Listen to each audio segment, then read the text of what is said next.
Il faut travailler ensemble de relation à nation sur ce projet de loi si on veut envoyer le message clair aux usagers autochtones qui sont encore trop nombreux à être craintifs d'aller chercher les soins que leur État requiert. Sur ce, dans le fond, nous quittons cette consultation et réitérons notre disponibilité à faire les choses autrement en tout respect. Bonne journée. Témoignage quand même percutant et très bref ce matin, à peine 3 minutes. Est-ce que c'est mal parti pour le projet de loi 32 du gouvernement Legault qui vise à introduire cette idée de la sécurisation culturelle dans le réseau de la santé? C'était une recommandation de la commission Vien notamment.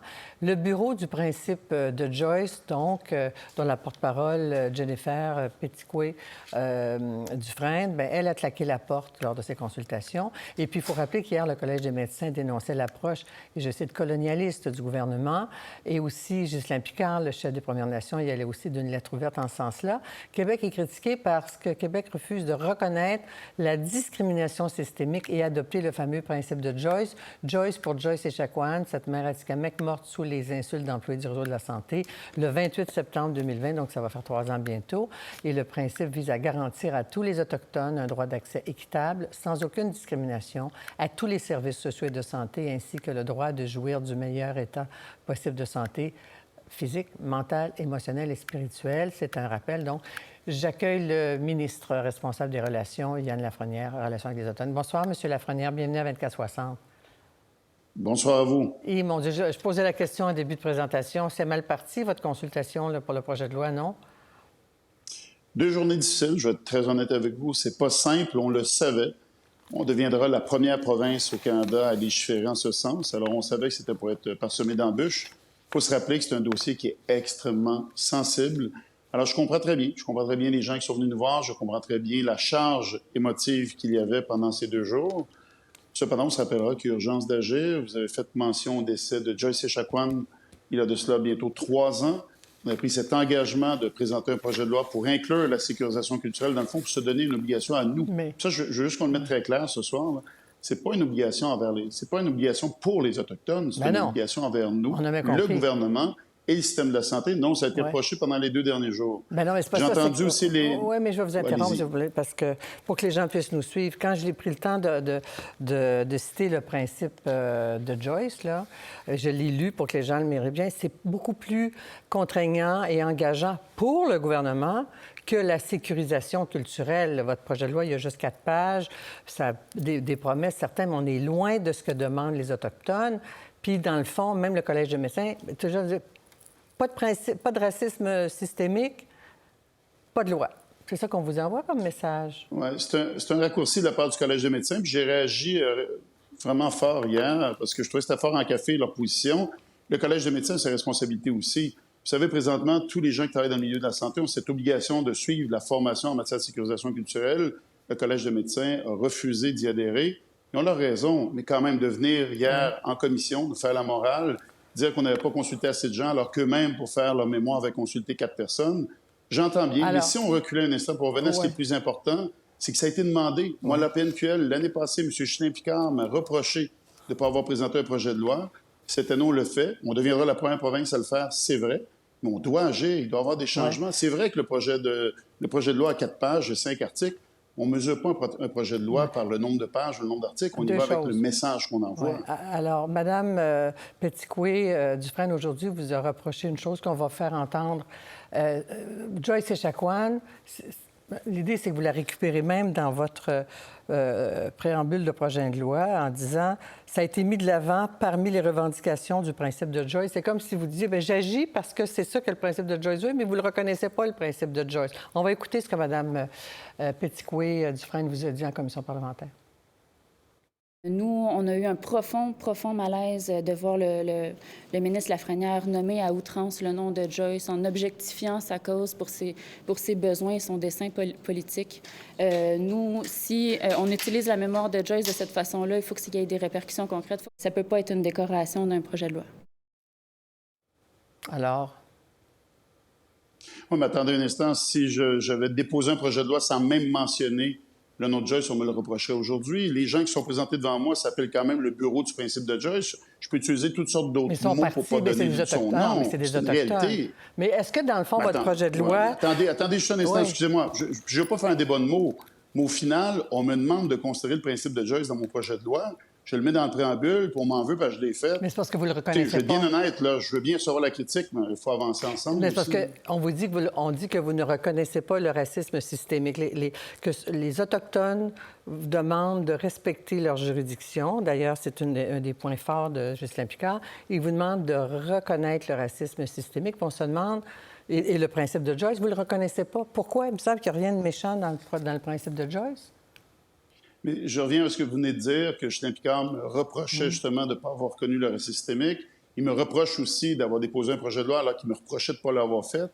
On n'avancera pas, là. On n'avancera pas. Il y a une fenêtre d'opportunité pour agir pour les Premières Nations. Je vous dis, moi, je reçois la critique depuis les 2 jours. Je l'entends bien. Ça amène une bonne réflexion, puis on va regarder comment on va agir pour la suite. Cependant, je veux dire, on ne peut pas dire une chose son contraire. On m'a reproché de ne pas l'avoir fait. Quand je le fais, on me reproche de le faire. Mais vous ne le faites pas comme ils voudraient, vous ne le faites pas avec eux. D'ailleurs, sur la consultation, vous reprochez la consultation du Collège des médecins. Mais écoutons encore une fois Mme Petitcoué-Dufresne sur votre consultation. On écoute. L'envoi de courriel à 13 personnes et organisations autochtones, c'est pas suffisant. Une co-construction se bâtit avec des échanges, avec une relation qu'on installe avec les partenaires autochtones. Puis c'est comme ça qu'on va être capable de refléter, en fait, l'ensemble des besoins puis des particularités des personnes autochtones. C'est pas avec un courriel de 5 questions.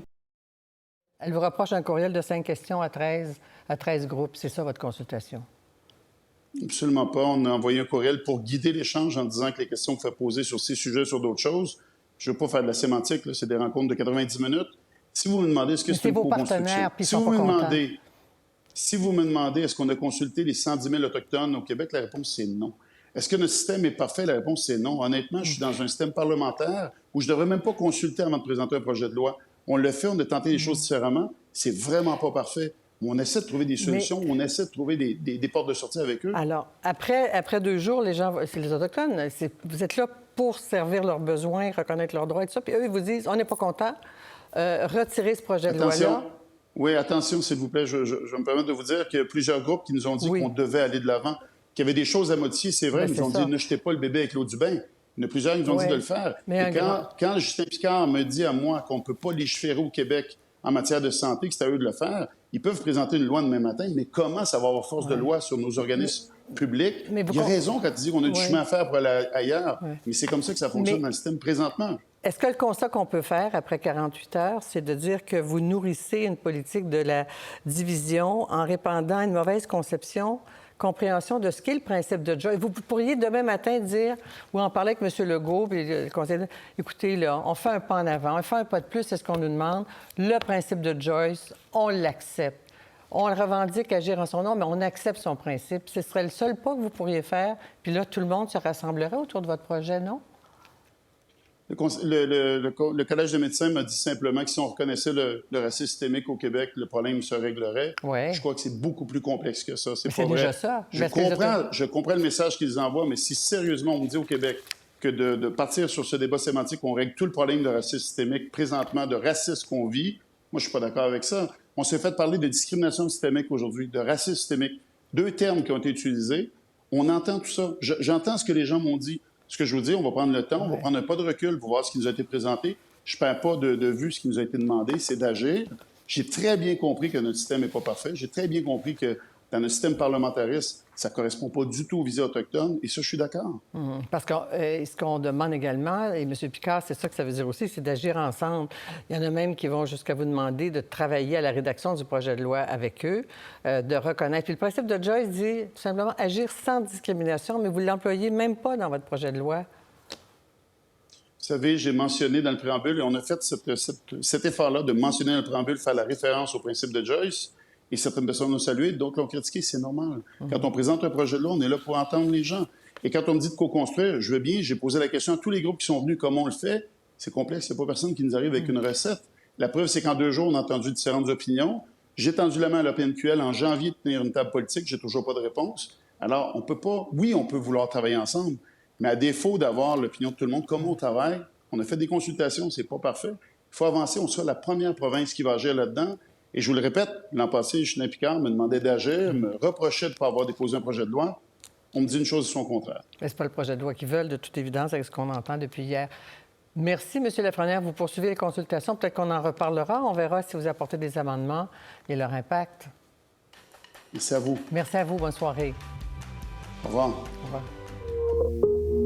Pour voir nos émissions en entier, rendez-vous sur la chaîne Ici RDI.